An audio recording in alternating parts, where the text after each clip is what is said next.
The town of Riverview sat quietly along the rolling hills of the Midwest, the kind of place where families had lived for generations. It was once a beacon of small-town charm, a place where neighbors waved from porches and Main Street bustled with activity. But now, a shadow had fallen over Riverview. That shadow had a name: the Iron Crows. The Iron Crows, a motorcycle gang notorious for their ruthlessness, had taken root in Riverview. Their leader, Mason "Razor" Trask, ran the gang with brutal efficiency, using fear as his weapon of choice.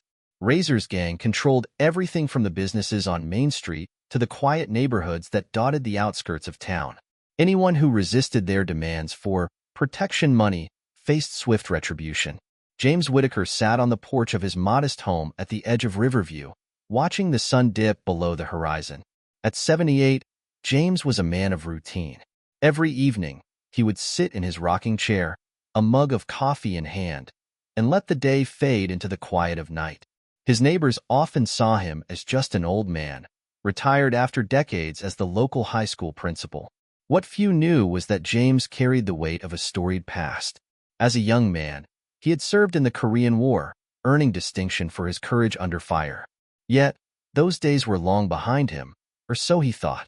The peace of James's evening was broken by the sound of motorcycles roaring down the street. He sighed, recognizing the Iron Crow's familiar growl. He watched as the gang rode in formation, their leather jackets glinting under the streetlights. The lead rider, Razor himself, raised a hand, and the group stopped in front of Sullivan's Diner. Inside the diner, Martha Jenkins, the owner and a close friend of James, froze. The Iron Crows had been pressuring her for weeks, demanding a cut of her already struggling business. Tonight, Razor decided to make an example of her. He and 3 gang members entered the diner, their heavy boots echoing on the tiled floor. "Evening, Martha," Razor said with a smile that didn't reach his cold eyes. "Got my payment?" Martha swallowed hard, her hands trembling. I told you last week. Business is slow. I need more time." Razor's smile vanished. He leaned in close, his voice a low growl. "You don't have time. Pay up, or this place burns." James watched from across the street, his jaw tightening. He had stayed quiet for too long, telling himself it wasn't his fight. But something inside him stirred, a memory of standing firm in the face of fear, of protecting those who couldn't protect themselves. The next morning, the town buzzed with whispers of what had happened at the diner. Razor had left with a warning, but the message was clear. Riverview belonged to the Iron Crows. That same day, a new incident shook the town. Dylan Marks, a 17-year-old high school senior, had stepped in to protect his younger sister, Emily, from a group of Iron Crow recruits. Dylan was no match for the gang, and they left him battered in the middle of Main Street as a warning to others. James heard about Dylan's brave but ill-fated stand when Sheriff Eli Carter came by his house. Eli was a good man, but his department was woefully underfunded and outnumbered. The Iron Crows operated with impunity, knowing the law couldn't touch them. "James, this town's in trouble," Eli said, his voice heavy with frustration. "People are scared, and I don't blame them. We're losing Riverview." James nodded, the weight of the sheriff's words settling over him. "Dylan did the right thing," James said quietly. "Someone had to." "And look what it got him," Eli replied. "The boy's in the hospital. His family's terrified. What do I tell them? That we can't protect them?" James didn't answer right away. Instead, he looked out at the street, where children used to play without a care. Maybe it's time someone reminded this town what it means to stand up. That evening, James went to visit Martha at the diner. She was cleaning up, her hands raw from scrubbing the graffiti Razor's crew had left on her windows. "James, you don't have to worry about me," she said, forcing a smile. "I'll manage." "Martha, this isn't just about you," James replied. "This is about all of us. The Iron Crows think they own this town, but they're wrong. Riverview isn't theirs to take." Martha stopped and looked at James. "And what are we supposed to do? Fight them?" "James, they're dangerous." James placed a reassuring hand on her shoulder. "We don't have to fight them with fists, but we can fight back. We can remind them that this town is stronger than their threats." Word spread quickly after James's visit to the diner. At first, the idea of standing up to the Iron Crows seemed impossible. The gang's reign of terror had broken the spirit of many in Riverview. But James's conviction was unshakable. He began visiting neighbors and old friends, urging them to come together. At a hastily organized town meeting, James stood before a crowd of skeptical faces. "I know you're scared," he began. "I'm scared too. But fear is how they control us. If we let it, fear will tear us apart." This town was built on hard work, on families sticking together through tough times. We've faced challenges before, and we've come out stronger. The Iron Crows think they've won. Let's show them they're wrong. The room was silent. Then, slowly, one hand went up. It was Dylan Marks, his face still bruised but his spirit unbroken. "I'll help," he said, his voice steady. "This is our town." Others began to nod, murmurs of agreement spreading through the room. James felt a flicker of hope. It wasn't much, but it was a start. As James left the meeting, he glanced up at the night sky. The stars seemed brighter than they had in weeks. Riverview was still in the Iron Crow's grip, but for the first time in a long time, James felt like the town had a fighting chance. He knew the road ahead would be dangerous, but he also knew that standing for what was right was never easy. And sometimes, all it took was one person to remind others of their own strength. The morning light spilled over Riverview, but for James Whitaker, it wasn't just another day. The meeting at Town Hall had planted the seed of resistance, but he knew it wasn't enough. A few voices speaking out wouldn't be enough to change Riverview's fate. If the town was to stand up to the Iron Crows, it needed leadership, strategy, and courage. All things James wasn't sure he still had. James sat at his kitchen table, the newspaper spread out before him, though he wasn't reading it. His mind was back in Korea, where he'd seen impossible odds and the men who dared to face them. Those men hadn't fought alone. They had each other, a bond forged in the fires of shared purpose. Riverview needed that same kind of bond if it was to survive. The sound of a knock on his door pulled him from his thoughts. When he opened it, he found Sheriff Eli Carter standing there, hat in hand. "Morning, James," Eli said, his face drawn with worry. "Mind if I come in?" James nodded, stepping aside to let Eli into the small kitchen. "Coffee's on. You look like you could use a cup." Eli accepted the offer, sitting heavily in the chair opposite James. "I heard about the meeting," he said after a moment. "Word's gotten around town that you're rallying folks to stand up to the Crows." James met his gaze evenly. "Somebody has to, Eli. We can't keep letting them walk all over us." Eli took a long sip of coffee before answering. "I don't disagree, but you know this isn't going to be easy. Razor doesn't take challenges lightly. You're putting yourself in their crosshairs." "I've been in worse," James replied simply, "and I'm not doing this for myself. This is about the town. It's about people like Martha Jenkins, Dylan Marks, and all the others who are too scared to fight back. We've got to show them they don't have to be afraid." Eli sighed, leaning back in his chair. "I don't have the manpower to protect you, James. My deputies are stretched thin as it is. If the Crows retaliate, I might not be able to stop it." "I'm not asking you to stop it," James said firmly. "I'm asking you to stand with me. Help me show the town that we still have law and order, even if it feels like we don't." Eli hesitated, then nodded. "I'll do what I can. Just don't make me regret this." By midday, James was on Main Street, speaking to shop owners and neighbors. Most listened politely but hesitated to commit. Fear was a powerful thing, and the Iron Crows had made sure it stayed fresh in everyone's mind. At Sullivan's Diner, Martha Jenkins watched from the window as James spoke to a group of passers-by. She wiped her hands on her apron, her brow furrowed with worry. When James stepped inside, she greeted him with a weary smile. "You're really stirring the pot, James," she said, pouring him a cup of coffee. "Razor's not going to like this." "He doesn't like a lot of things," James replied, "but he needs to know this town isn't his to control." Martha sat across from him, her hands clasped tightly. "I admire what you're doing, but people are scared. You've seen what they're capable of. How do you fight against that?" "With unity," James said, his voice steady. "Fear only works when people feel isolated. We need to remind folks that they're not alone. Together, we're stronger than the Iron Crows." Martha nodded slowly. Well, you can count me in.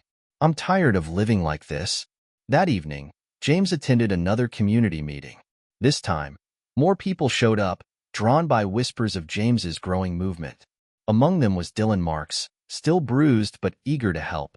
I want to do something, Dylan said after the meeting. Whatever it takes. James looked at the eager faces before him and felt a swell of pride. Then let's get to work. For the first time in months, Riverview felt like it might have a chance.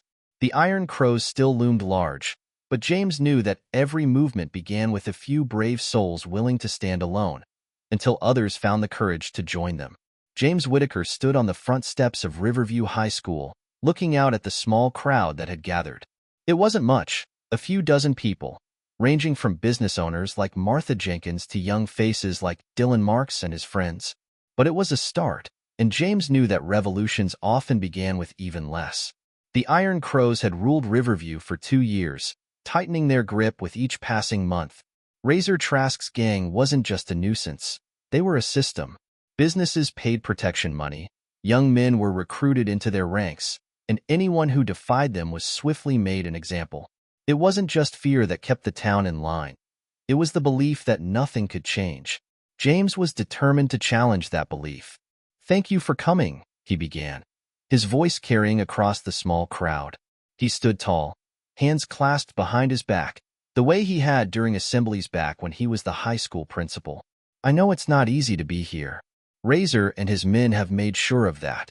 But if we're going to take our town back, we need to start somewhere. And this is where it begins." He let the words hang for a moment, meeting the eyes of the people before him. He saw fear in some, anger in others. But beneath it all, there was something stronger: resolve. "They want us to believe they're invincible," James continued. "That standing up to them is pointless. But they're wrong. No one is invincible. And the Iron Crow's power only exists because we've let it. They think they own Riverview, but this town doesn't belong to them. It belongs to us." The crowd murmured in agreement, though some still looked uncertain. James understood. They'd been beaten down for so long that hope felt like a dangerous luxury. "What do we do?" a voice called out. It was Dylan Marks, his bruises faded but his spirit still fiery. "We start small," James replied. "We work together. We protect each other. And we send a message to Razor and his gang that Riverview isn't theirs to take." The crowd broke into smaller groups after the meeting, discussing plans and ideas. James watched as people began to connect. Neighbors who had barely spoken in months now working together. It was a fragile thing, this budding resistance, but it was enough to make him believe they had a chance. Over the next few days, the plan began to take shape. Dylan and his friends volunteered to distribute flyers around town, urging people to stand up against the Iron Crows. Martha Jenkins organized a food drive, offering free meals at her diner to anyone struggling under the gang's stranglehold. James reached out to old friends and allies, including a retired sheriff named Hal Carter, who had once served with distinction before stepping down to care for his ailing wife. Hal arrived at James's house late one afternoon, his grizzled face showing equal parts skepticism and admiration. "You're either brave or crazy, James," he said as they sat on the porch. "Maybe both," James admitted with a faint smile. "But you know as well as I do that this town is worth fighting for." Hal nodded slowly. "You're right about that. But Razor's not just some thug. He's smart. He knows how to manipulate people, how to make them think resistance is futile. If we're going to beat him, we need more than just guts. We need a plan." James leaned forward, his voice lowering. "I was hoping you'd say that. You've got the experience, Hal. Help us organize. Show us how to stand up without getting crushed." Hal sighed, scratching his beard. "All right, James.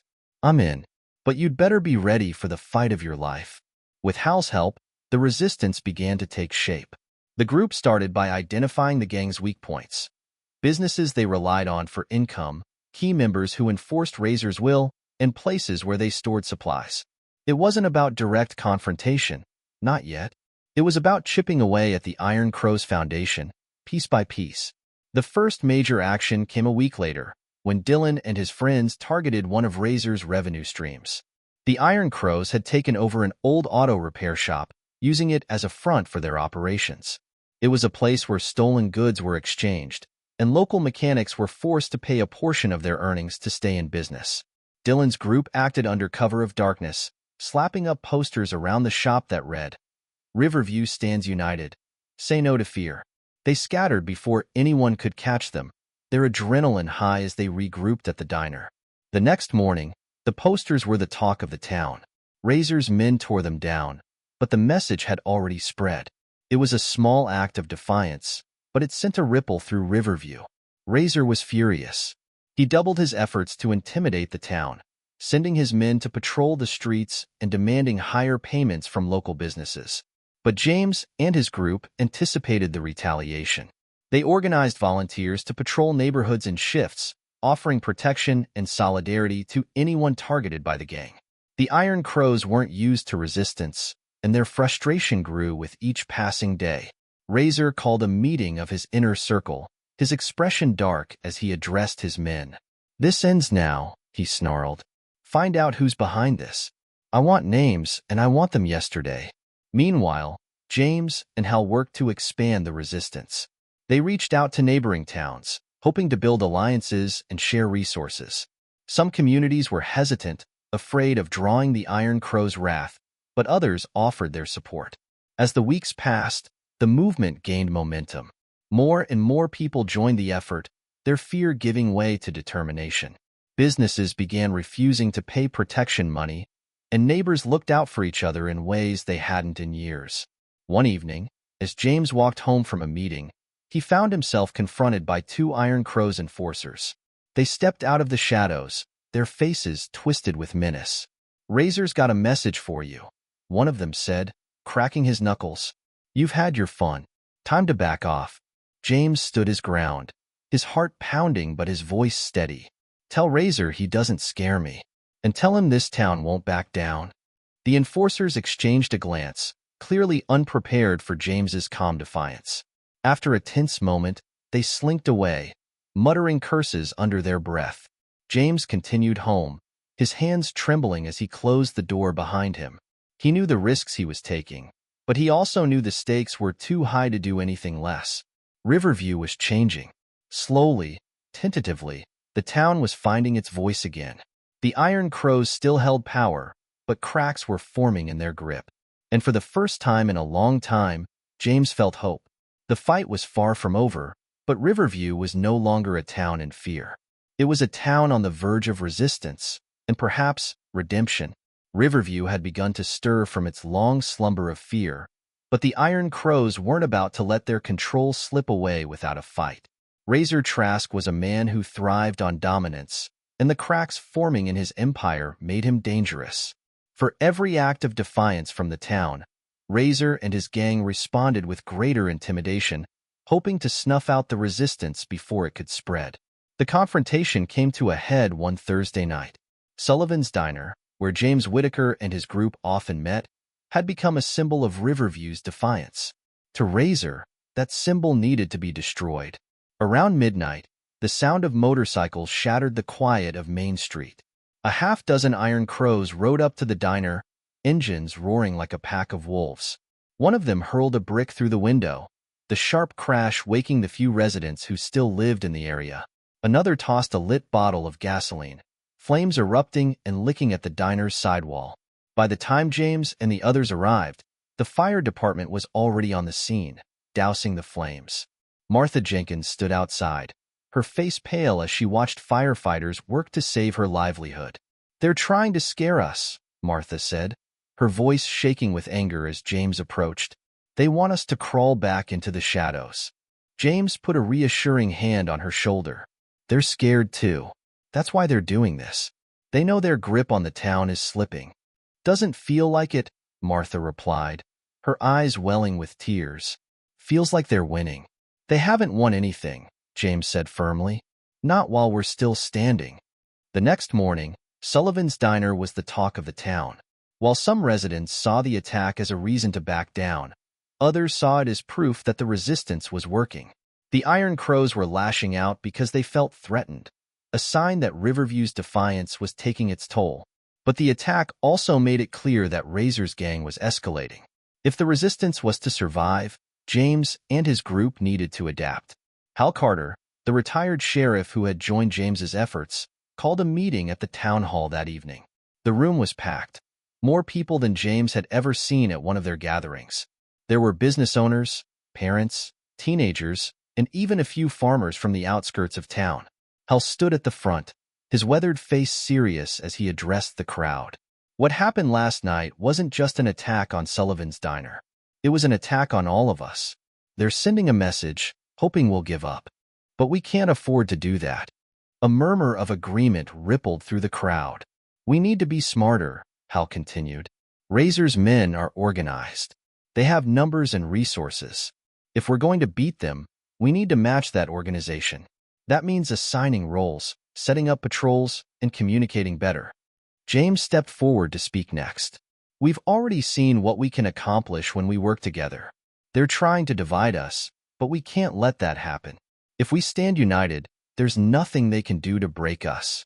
The room broke into applause, a sound James hadn't heard in Riverview for years. Over the next few days, the resistance took on a new level of coordination. Hal organized patrols, ensuring that key businesses and vulnerable areas were watched at all hours. Dylan Marks and his friends began training younger volunteers, teaching them how to stay safe while keeping an eye on gang activity. James focused on outreach, speaking to more residents and convincing them to join the cause. For every person who hesitated, he reminded them of what Riverview used to be, a thriving community, free of fear. One of James's most surprising recruits was Mayor Evelyn Crawford. For years, Evelyn had been criticized for her inaction against the Iron Crows, but the attack on Sullivan's Diner seemed to awaken something in her. She approached James one afternoon, uncharacteristically humble. I should have done something sooner, she admitted. I let fear dictate my decisions, and the town suffered for it. But I want to help now, if you'll let me. James extended his hand. We need all the help we can get. Welcome aboard. Evelyn's involvement gave the resistance a boost in legitimacy. She used her position to rally more support, securing supplies for patrols and organizing public events to promote unity. Despite these strides, Razor wasn't idle. He knew his empire was in jeopardy, and he responded with calculated brutality. His enforcers targeted key members of the resistance, breaking windows, slashing tires, and spreading threats. One evening, as James returned home from a late meeting, he found a note tacked to his door. You're running out of time, old man. He took the note inside, his jaw tight as he stared at it.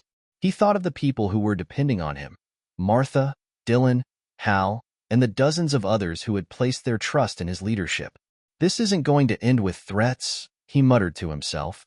It's going to end with action. That action came sooner than he expected. A week after the diner attack, Razor escalated again.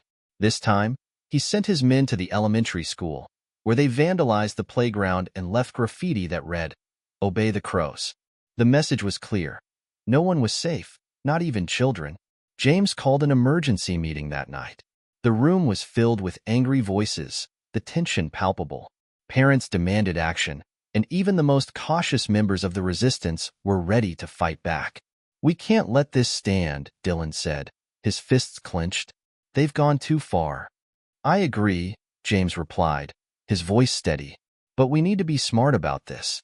If we act out of anger, we'll play right into their hands. This isn't just about fighting back.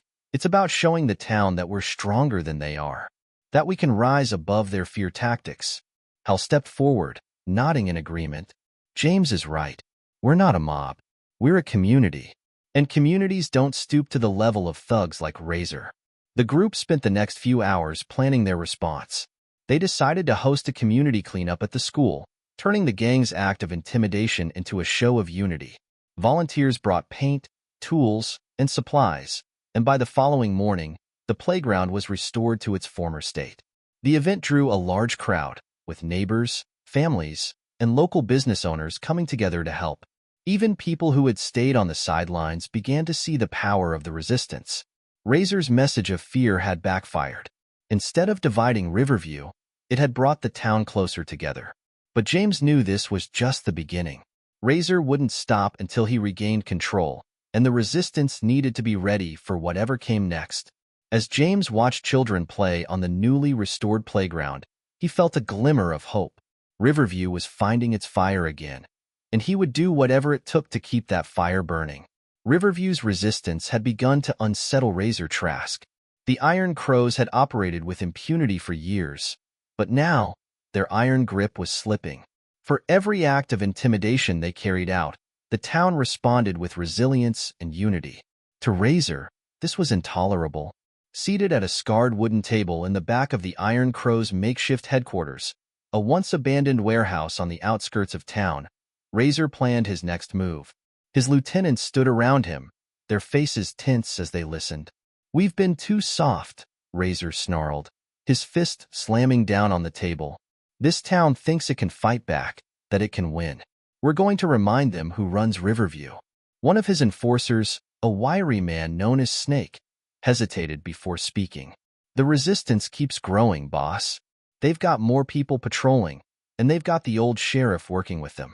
Hal Carter knows his stuff." "Then we make an example out of him," Razor said, his eyes narrowing. "No more warnings. No more games.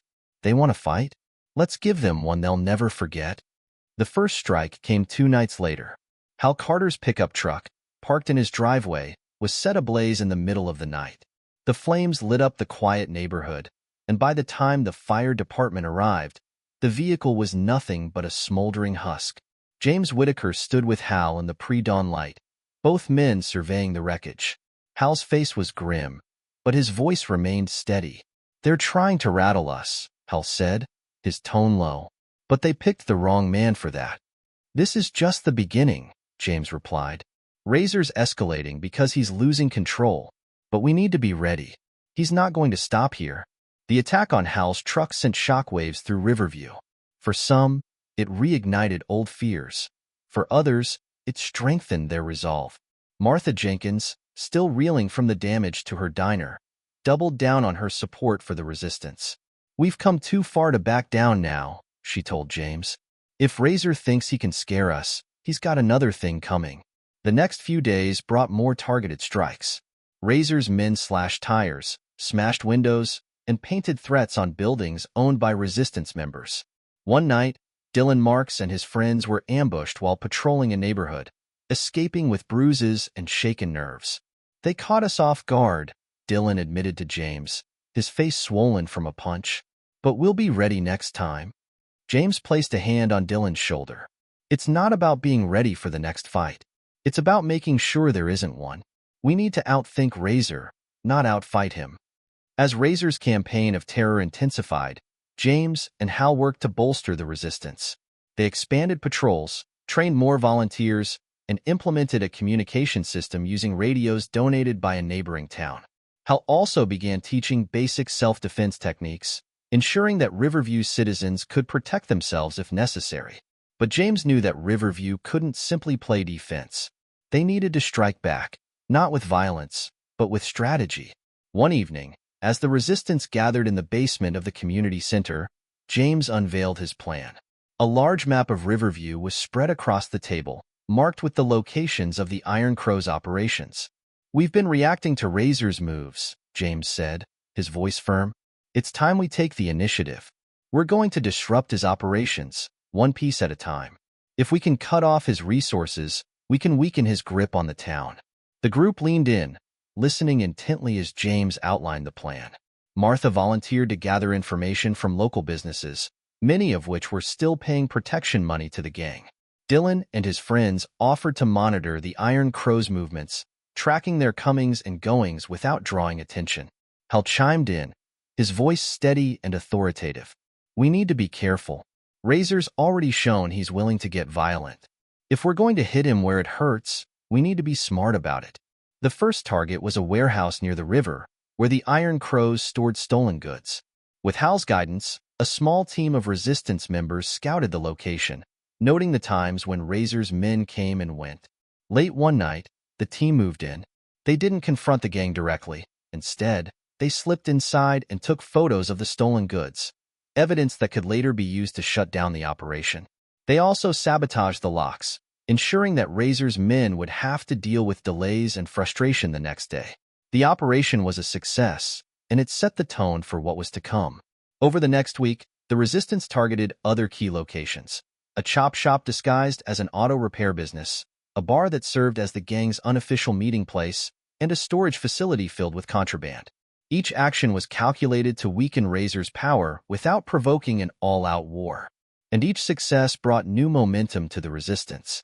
Razor, however, was far from defeated. He was furious, his temper flaring as he realized that his empire was unraveling. "They're not just fighting back," Razor growled during a meeting with his lieutenants. "They're tearing us apart piece by piece. If we don't shut them down now, we'll lose everything." Snake, ever cautious, spoke up. "We could try to negotiate. Offer them a deal. If they back off, we'll leave them alone." Razor's glare was like ice. "We don't negotiate with cowards. We crush them." Razor's retaliation came in the form of a brazen act. One night, he and a dozen of his men descended on the community center, smashing windows and ransacking the building. The Resistance's meeting space was left in shambles, a clear message from Razor that he wasn't going down without a fight. James and Hal arrived the next morning to find the aftermath. The sight of broken glass and overturned tables was disheartening, but James refused to let it break their resolve. "They're desperate," James said, his voice filled with determination. "That's why they're doing this. They know they're losing." Hal nodded. "But desperation makes them dangerous. We need to be ready for whatever comes next." As the resistance worked to rebuild the community center, something remarkable happened. More residents began to step forward, offering their support. Some brought supplies to help with repairs. Others volunteered to join patrols. Even people who had been too afraid to get involved before were now standing with the resistance. Riverview was no longer just a town under siege. It was a community fighting for its future. And though Razor Trask didn't know it yet, his days of ruling Riverview were numbered. Razor Trask's desperation was palpable. His grip on Riverview was slipping with every passing day, his once loyal followers turning wary and uncertain. The resistance had exposed the cracks in his empire, dismantling his operations and rallying the town against him. Razor's authority, once absolute, now teetered on the edge of collapse. In the dimly lit warehouse that served as the Iron Crow's headquarters, Razor paced furiously. His lieutenants stood in uneasy silence, exchanging glances as their leader muttered and cursed under his breath. "They think they've won," Razor growled, slamming his fist onto a battered table. "They think they can just walk all over us. But they're wrong. We're not done. Not by a long shot." Snake, always cautious, stepped forward. "Boss, maybe it's time to cut our losses. The town's united against us, and the resistance keeps hitting our operations. If we keep pushing, we're just digging ourselves a deeper hole." Razor's eyes burned with fury. "Are you suggesting we surrender?" "I'm suggesting we regroup," Snake replied carefully. "Lay low. Rebuild elsewhere. Fighting this fight isn't worth it anymore." Razor sneered. "You sound just like those cowards who've been walking away. If you're not with me, Snake, you can join them." Snake backed down, but the tension in the room was unmistakable. Razor's iron rule was fracturing, and everyone knew it. Meanwhile, Riverview's resistance was preparing for the inevitable. James Whitaker and Hal Carter stood in the community center, reviewing reports from patrols and intel gathered by the town's network of volunteers. "Razor's getting sloppy," Hal observed, pointing to a map marked with the Iron Crow's remaining strongholds. "He's lashing out, trying to scare us into submission. But every move he makes is just pushing more people to our side." James nodded. "Desperation makes him dangerous, though. We need to be ready for anything. If he feels like he's backed into a corner, he might try something reckless." Their fears were justified. The next night, Razor unleashed his most audacious act yet. A convoy of Iron Crows stormed through the town square, their motorcycles roaring as they hurled bricks through shop windows and set fire to the town's park gazebo, a beloved symbol of Riverview's community spirit. The sight of the flames brought residents running, buckets of water in hand, as the fire department scrambled to respond. Razor and his men fled into the night, leaving chaos in their wake. James arrived on the scene, his heart sinking at the devastation. He found Martha Jenkins standing in front of her diner, her expression one of fury and determination. "This is the last straw," she said, her voice trembling with anger. We're not going to let him win. We won't, James assured her, his resolve hardening. This isn't just about Razor anymore. It's about proving that Riverview won't bow to fear. The attack on the park was a turning point for the town. What could have been a demoralizing blow instead united Riverview even further. Residents rallied to repair the damage, their collective effort a defiant statement against Razor's reign of terror.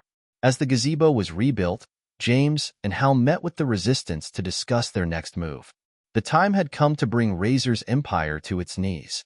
We've taken out most of his operations, James said, addressing the group. But there's one thing left, his headquarters. That warehouse on the outskirts of town is where Razor's holding on to what's left of his power. If we take that away, he has nothing. Hal nodded. We need to be smart about this. Razor's likely fortified the place, and he won't go down without a fight. Dylan Marks spoke up. We're ready. Whatever it takes, we'll end this. James looked around the room, seeing the determination in every face. This is it. We don't just finish the fight for Riverview. We show Razor and his kind that fear doesn't rule here anymore. Late that night, the resistance moved into position. Hal coordinated the operation, splitting the volunteers into teams. One group would monitor the warehouse from a safe distance, while another gathered evidence to hand over to law enforcement. James led a smaller team to confront Razor directly. With Hal at his side and Dylan among the group, they approached the warehouse under the cover of darkness. Inside, Razor and his remaining loyalists were on edge. Snake had disappeared earlier in the evening, and Razor suspected betrayal. The atmosphere was thick with paranoia, but Razor refused to back down. They want to come for me, he sneered to his men. Let them try. We'll show them who runs this town. The sound of movement outside caught Razor's attention. He grabbed a shotgun, motioning for his men to follow. James stepped forward, hands raised to show he wasn't armed. Hal and Dylan stood a few steps behind him, their expressions calm but alert. Razor, James called out, his voice steady. It's over. The town's united. Your men are abandoning you, and we've dismantled your operations. Surrender now, and this doesn't have to end badly. Razor laughed, a harsh, bitter sound. You think you can just walk in here and tell me it's over? I've run this town for years. I'm not about to hand it over to a bunch of weaklings who think they're better than me. You've already lost, James replied. The only choice left is how this ends. Don't make it worse for yourself. For a moment, Razor hesitated. Then his face twisted with rage. Weakness gets crushed, he spat. That's how it's always been. That's how it'll always be. He raised the shotgun, aiming it at James. Before Razor could fire, Dylan stepped forward, his voice firm. No, Razor. That's how it used to be. But we're done living in fear. You don't control us anymore. The words hung in the air, and something shifted. Some of Razor's men lowered their weapons, exchanging uncertain glances. Snake emerged from the shadows, flanked by law enforcement officers. It's over, Razor, Snake said, his tone weary. They're right. You've lost. Razor's expression darkened, and for a moment, it seemed he might fight to the bitter end. But then the sound of sirens filled the air, and he knew it was over. Law enforcement moved in, arresting Razor and his remaining followers. As the officers led Razor away in handcuffs, he turned to glare at James. This isn't over, he snarled. People like me always find a way. James met his gaze with quiet strength. Not here. Not anymore. The warehouse was cleared, and Riverview breathed a collective sigh of relief. The battle was over, but the scars remained. As dawn broke over the town, James stood with Hal and Dylan outside the warehouse, watching the sun rise. We did it, Dylan said, his voice filled with quiet pride. We did, James replied. But the real work starts now. We don't just rebuild what was broken. We make Riverview stronger than it's ever been. And as the morning light spread across the town, it carried with it the promise of a new beginning. The morning sun shone on Riverview, its light breaking through the shadows of the past months. Razor Trask and the last remnants of his Iron Crows had been arrested, their empire dismantled. The town stood united, victorious, but the scars of fear and division lingered. James Whitaker, Hal Carter, and the other leaders of the resistance gathered in the repaired community center to discuss the future. The room, once a battleground of plans and strategies, now buzzed with hopeful determination. "We've won the fight," James said, addressing the group. "But our victory isn't complete. We can't just celebrate and move on. We need to rebuild the trust that Razor and his gang destroyed. This town needs to heal." Hal nodded. "There are still people who are scared, still business owners who paid protection money and families who lived in fear. It's going to take time for them to believe in Riverview again." Dylan Marks, sitting near the back, raised his hand. "We also need to make sure no one fills the void Razor left. If we don't build something stronger, someone else might step in and take over." James agreed. "That's why we're not just rebuilding structures. We're rebuilding connections, community, and trust." The first step was addressing the businesses that had been victimized by Razor's gang. Martha Jenkins and Hal Carter led the effort, visiting shop owners and offering support. The town pooled resources to help repair damaged storefronts, replace stolen goods, and clean up the graffiti that had marred Riverview streets. At Sullivan's Diner, Martha greeted a nervous young shop owner, Laura Kim, whose family's grocery store had been vandalized repeatedly by the Iron Crows. "We're here to help," Martha said, her tone warm but firm. "You're not alone anymore." Laura hesitated, glancing at her parents. "It's hard to believe things will really change. We lived under their threats for so long." "They're gone now," Hal assured her. "And we're making sure they don't come back. You'll see. This town is different." Meanwhile, Dylan and his friends focused on engaging the town's youth. Many young people had been drawn into Razor's gang, seduced by promises of power and belonging. Dylan, who had once flirted with the same path, understood their struggles better than most. He organized events at the community center, turning it into a hub for mentorship and skill-building programs. On a Saturday afternoon, he stood in front of a group of teenagers, holding up a wrench. "See this?" Dylan said, smiling. "This is more powerful than any weapon Razor ever gave his guys.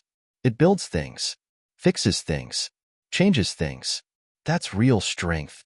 The teenagers, skeptical at first, began to engage. Dylan taught them basic mechanics, offering a path to something better than the streets. One boy, Javier, approached him after a session. "You think someone like me can really change?" he asked, his voice barely above a whisper. Dylan placed a hand on his shoulder. "I don't just think it. I know it. Because I did." At the same time, the resistance began turning its focus outward. Hal worked with James and Sheriff Parker to establish a network with neighboring towns. The goal was simple: share what Riverview had learned and prevent gangs like the Iron Crows from taking root elsewhere. Sheriff Parker hosted a meeting with law enforcement from nearby communities, sharing intel on Razor's operations and strategies. "What happened here can happen anywhere," Parker said, addressing the group. "But so can what we've built. If we work together, we can stop these groups before they take hold." The most significant transformation took place in the renovated town square. The park gazebo, once reduced to ashes, had been rebuilt better than before. A new addition stood beside it, a memorial dedicated to Riverview's resilience. On a crisp autumn morning, the town gathered for the dedication ceremony. James Whitaker stood at the podium, his voice carrying over the crowd. "This memorial isn't just for those we lost or the challenges we faced," James said. "It's for everyone who stood together, who refused to let fear win." Riverview isn't just a town. It's a testament to what people can achieve when they choose courage over fear and unity over division. The crowd erupted in applause as the memorial was unveiled. A sleek metal sculpture of interlocking hands, symbolizing the strength of the community. Among the crowd stood Razor's former enforcer, Snake. Now dressed in plain clothes, Snake had been working with law enforcement to dismantle the gang's remnants. He watched the ceremony from the sidelines, his expression conflicted. Hal approached him after the event. "You did the right thing, Snake," Hal said. Snake nodded slowly. "Doesn't feel like it sometimes. Too much damage done." "Maybe," Hal replied. "But what matters is what you do next." As the town moved forward, Rachel Jenkins continued documenting the transformation. Her camera captured moments both big and small. Business owners repainting storefronts, teenagers learning new skills, and neighbors helping each other rebuild. One evening, she sat with James on the steps of the community center, reviewing footage. "You think it'll last?" Rachel asked. James gazed at the bustling square, where children played and families strolled. "I think it will. Not because of me or Hal or anyone else, but because the town chose to fight for itself. That kind of change sticks." But not everyone shared their optimism. In a quiet corner of town, a group of Razor's former followers met in secret. Angry and disillusioned, they plotted their next move, unwilling to let go of the power they once wielded. James and the resistance knew the fight wasn't over. Healing a town wasn't a straight path, and setbacks were inevitable. But Riverview was ready. As the sun set on another day of progress, James stood at the memorial, watching the evening guard, a mix of veterans, former gang members, and young volunteers, take their post. "This is what strength looks like," James said to Hal, who stood beside him. "Not in tearing things down, but in building them back up." Hal nodded, his gaze fixed on the horizon. Razor thought fear was power. He never understood that real power comes from unity. And as Riverview's lights began to glow in the gathering dusk, the town's resilience shone brighter than ever. The people of Riverview had reclaimed their community. Now, they would protect it, together. Months passed, and Riverview's transformation was undeniable. The wounds inflicted by Razor Trask and the Iron Crows had begun to heal, replaced by a renewed sense of purpose and unity. Businesses thrived, families walked the streets without fear, and the once divided town stood as a testament to the power of resilience and collective action. But the work was far from over. James Whitaker, Hal Carter, and the rest of the resistance knew that lasting change required vigilance. It wasn't enough to defeat Razor. Riverview had to rebuild its spirit and fortify its newfound strength for future generations. One cold December morning, James stood on the steps of the community center, gazing out at the town square. The gazebo, now adorned with holiday decorations, sparkled with strings of lights. Children played beneath it, their laughter carrying on the crisp winter air. The memorial sculpture stood proudly nearby, its interlocking hands a constant reminder of Riverview's unity. Hal joined him, holding 2 steaming cups of coffee.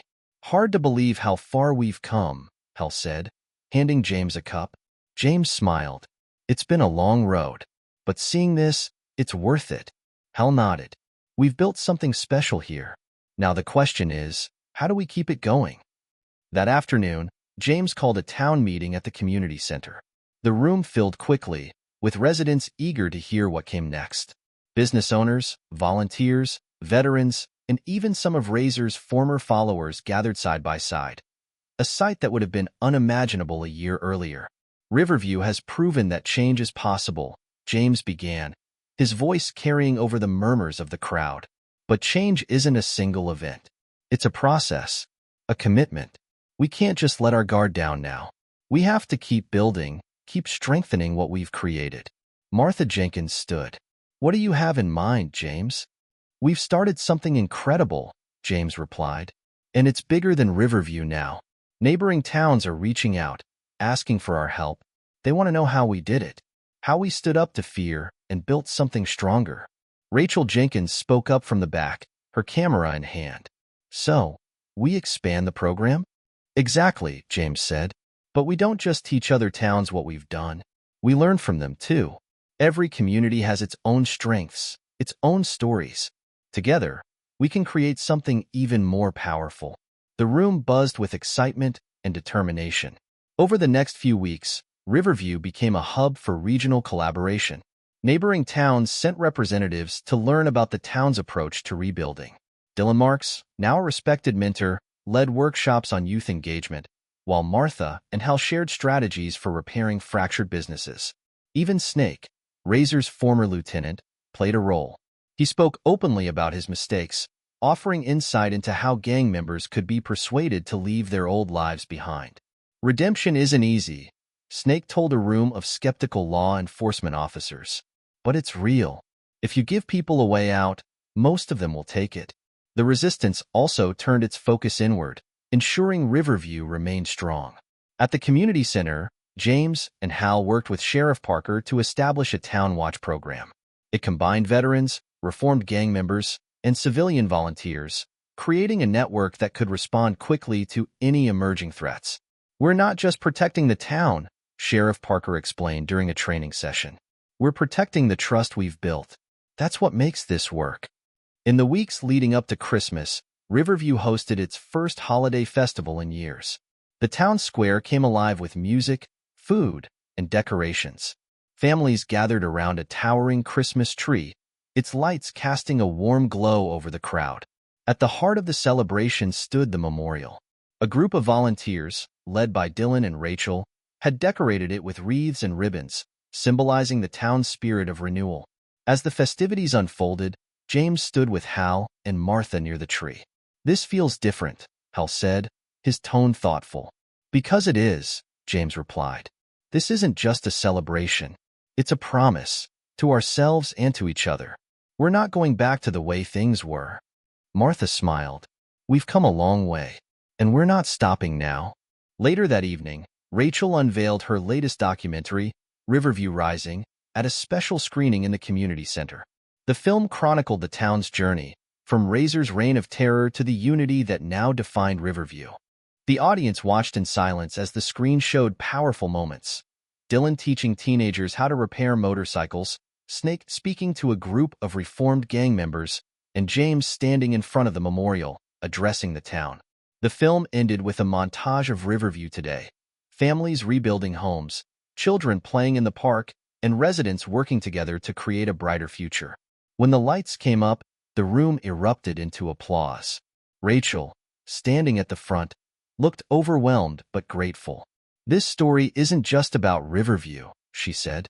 "It's about what's possible when people come together, when they choose hope over fear, strength over division."